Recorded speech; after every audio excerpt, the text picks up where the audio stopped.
कहीं भी देखेंगे आप तो बीजेपी जब कमजोर होती है या जो उन्होंने मैनिफेस्टो में जनता को वादे पूरे करने की बात जो रखी होती है, अगर पूरा नहीं कर पाते हैं तो वो कम्युनल रास्ता अपनाते हैं। उड़ीसा में इसीलिए समाजवादी पार्टी डिवीजन की पॉलिटिक्स नहीं करना चाहती, हम सबको जोड़ के राजनीति करना चाहते हैं। यही विजन जो कार्यक्रम जगह जगह कर रहे हैं, डिवीजन की पॉलिटिक्स खत्म हो, लोगों को जोड़ के एक साथ चलने की पॉलिटिक्स हो। सर बीजेपी इलेक्शन है इस बार, समाजवादी का सरकार बनने का जो ठाकरे का सालों से राज था वो हटेगा।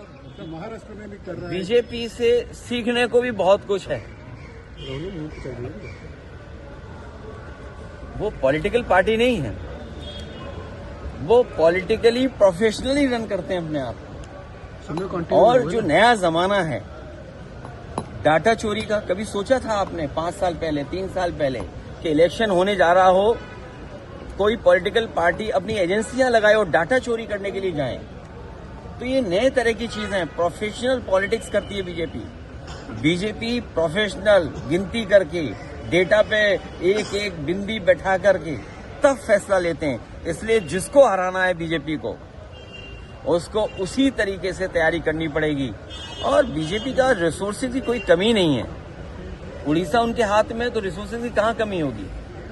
जो जिस स्टेट पर भंडार हो नेचुरल रिसोर्सेज का, और वो जनता के लिए आए, गरीब जनता के लिए रिसोर्सेज इस्तेमाल हो। लेकिन बीजेपी अपने आप को मजबूत करने के लिए रिसोर्सेज यूज करती है। बार जब आया था भगवान जगन्नाथ जी के दर्शन करके, और उसके बाद यहाँ बाई इलेक्शन में भी मैं पहुंचा था, तो अगर हम ये माने साल के 365 दिन, तो मैं तीसरी बार मुझे आने का मौका मिला है।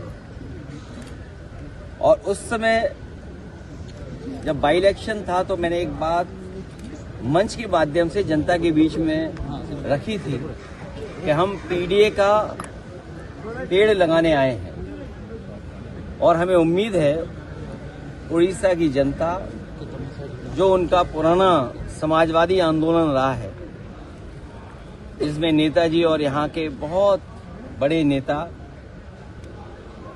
बीजू पट्टनायक जी और तमाम समाजवादी विचार के लोग साथ आकर के एक बड़ी ताकत बने थे। हमारी कोशिश होगी कि पीडीए को हम लोग आगे बढ़ाएं, साथ ही साथ उड़ीसा हम लोग आते रहेंगे।